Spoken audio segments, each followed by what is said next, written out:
according to us, according to the Shariah, according to the Hadith of the Nabi Kareem sallallahu alayhi wa sallam, the time that we are supposed to be and obliged in Shariah to commence the month is only when we can see the crescent. Rasulullah sallallahu alayhi wa sallam clearly mentioned, Sumu li ru'yati waftiru li ru'yati. You commence the month when you see the crescent. You terminate the month and you start the new month when you see the crescent. And when we speak about the crescent, it does not refer to this line of conjunction where the earth and the moon and the sun are in an equal line. But it is from that time and point when the moon travels up, when it is born, and when at least it reaches 18 to 22 hours of sunlight hitting the surface of the moon. That is only when the crescent can be seen, and that is when, according to Shariah, we are obliged to commence the month. Anything before that, according to Shariah, will not be correct and not be appropriate. Now, coming to the point that will it be correct to commence the month before the crescent? That is at the line of conjunction. According to Shariah, that is incorrect. You cannot commence the month when the sun, the moon, and the earth are in equal line or when they're in conjunction with one another. That is not the order of the Shariah, and that is not what Nabi Kareem sallallahu alayhi wa sallam told to us. Nabi Kareem sallallahu alayhi wa sallam told to us, as I mentioned to you all, in plain and simple terms, that when the hilal is seen, and that is what Allah refers to in the Quran Kareem, يَسْأَلُونَكَ عَنِ الْأَهِلَّةِ. When the crescent is seen, that is when you commence the month. And when that finishes off, and when the new cycle starts, when the crescent comes again, that is when you will commence the month. Generally, the issue is about following the Saudi sighting.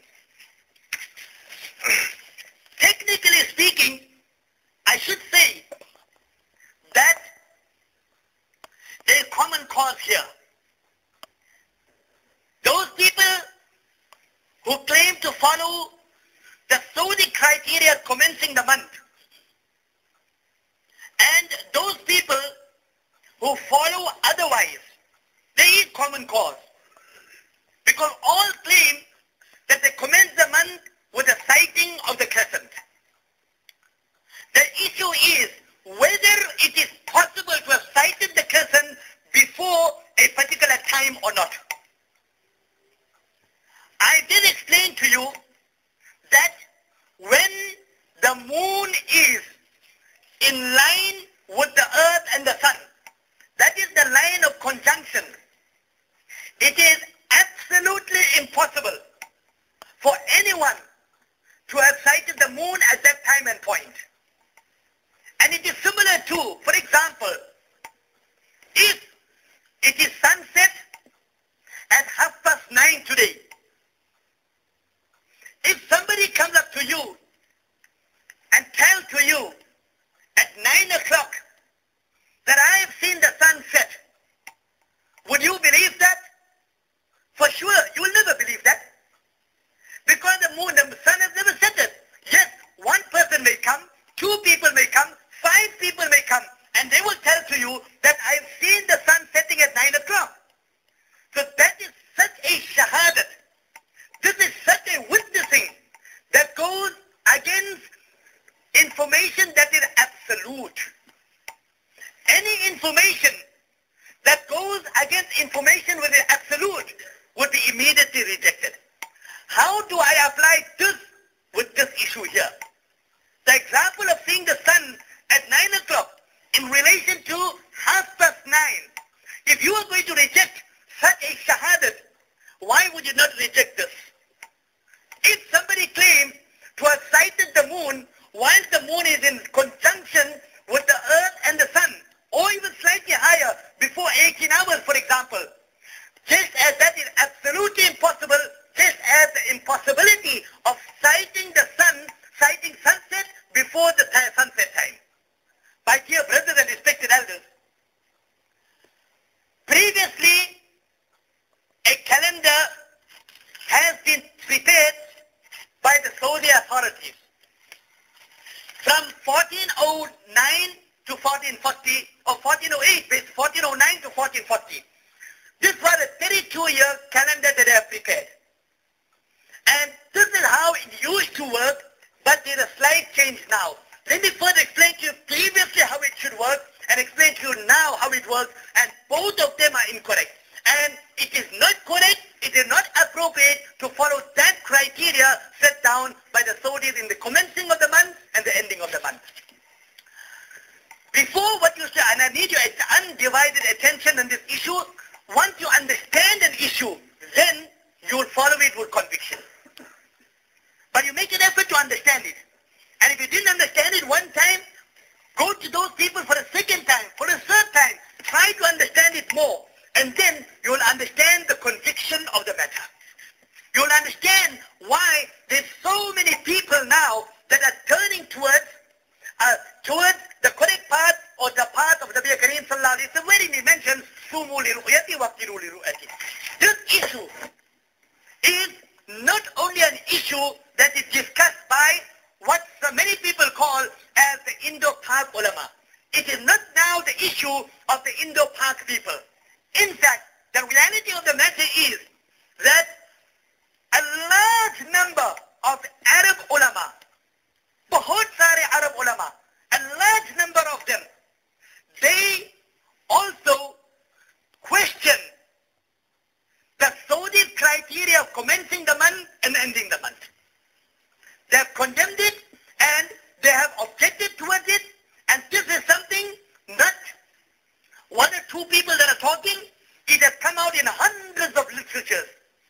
But it is important for us to understand this issue, that go and obtain those literatures.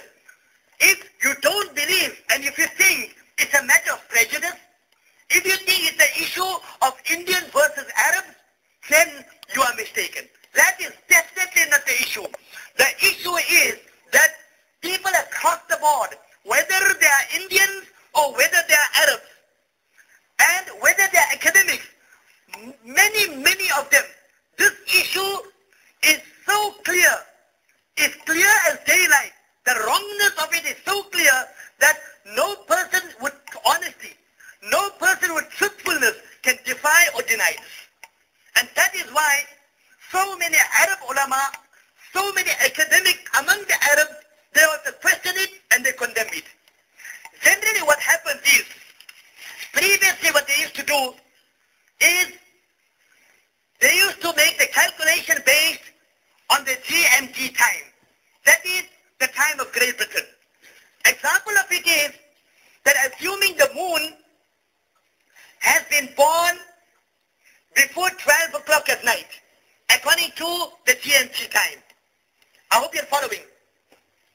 If the moon has been born before 12 o'clock GMT time, now in Saudi, it is already 3 o'clock in the morning. Now once Saudi follows that according to GMT time, the moon has been born. So what they do, Islamic calendar starts off at Maghrib time. Just now will be Maghrib Salah. Now the date will change after Maghrib. So what they do is, because the moon has been sighted before 12 o'clock, so they would accept that and they would assume as though the previous day, Maghrib time, is when the moon was born. Now assuming sunset in Saudi was 6 o'clock. Now it's already 3 o'clock in the morning. 9 hours has passed by. According to Saudi time, moon was born 3 o'clock, but they would go back 9 hours and say that the moon was born at 6 o'clock. That's the first thing. And then, if you have to go by the crescent of the moon, now the crescent would only start 18 hours thereafter. 18 plus 9 is 27. That is 1¼ day. 24 hours plus 3 hours. That's 27 hours. 27 hours.